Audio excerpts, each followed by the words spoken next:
CBSE की तरफ से कराई जाने वाली बोर्ड परीक्षाओं में करीब 3 सप्ताह का समय बचा हुआ है। वहीं कोरोना की दूसरी लहर के बाद देश में लगातार कोविड-19 के मामले बढ़ते जा रहे हैं।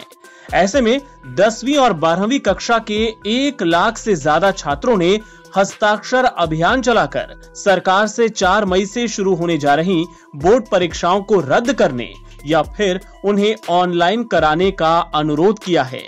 पिछले 2 दिनों से ट्विटर पर hashtag cancel board exam 2021 trend कर रहा है। शिक्षा मंत्री से कहा, तनाव में है छात्र।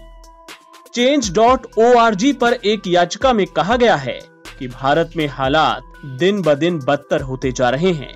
जब देश में कुछ ही मामले थे तो उन्होंने बाकी की बोर्ड परीक्षाएं रद्द कर दी थीं, और अब जब मामले चरम पर हैं तो वो स्कूलों को फिर से खोलने की योजना बना रहे हैं। हम शिक्षा मंत्री से इस मामले पर विचार करने और इस साल होने वाली सभी परीक्षाएं रद्द करने का अनुरोध करते हैं, क्योंकि छात्र पहले से ही बहुत तनाव में हैं। 1 महीने के लिए तारीख बढ़ाने की मांग।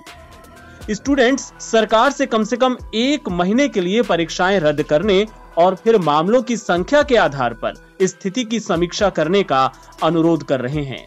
उनका कहना है कि कक्षाएं ऑनलाइन हुई, इसीलिए परीक्षाएं भी ऑनलाइन होनी चाहिए या छात्रों को अगली कक्षा में प्रमोट कर दिया जाना चाहिए।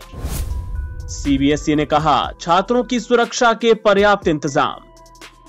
वहीं सीबीएसई और council for the Indian school certificate examinations CISCE ने कहा कि छात्रों की सुरक्षा के लिए पर्याप्त बंदोबस्त किए गए हैं और परीक्षाओं के दौरान कोविड-19 की सभी गाइडलाइंस का सख्ती से पालन किया जाएगा।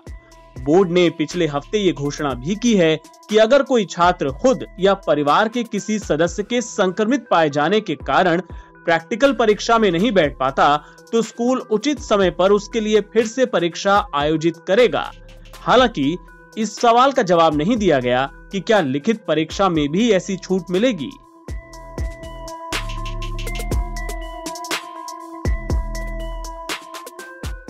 आपको बता दें कि आमतौर पर बोर्ड की प्रैक्टिकल परीक्षाएं जनवरी में और लिखित परीक्षाएं फरवरी में शुरू होती हैं और मार्च में संपन्न हो जाती हैं। लेकिन महामारी के कारण इस बार परीक्षाओं में लगातार देरी हो रही है और अब इन्हें मई-जून में शेड्यूल किया गया है। NBT ऑनलाइन की रिपोर्ट।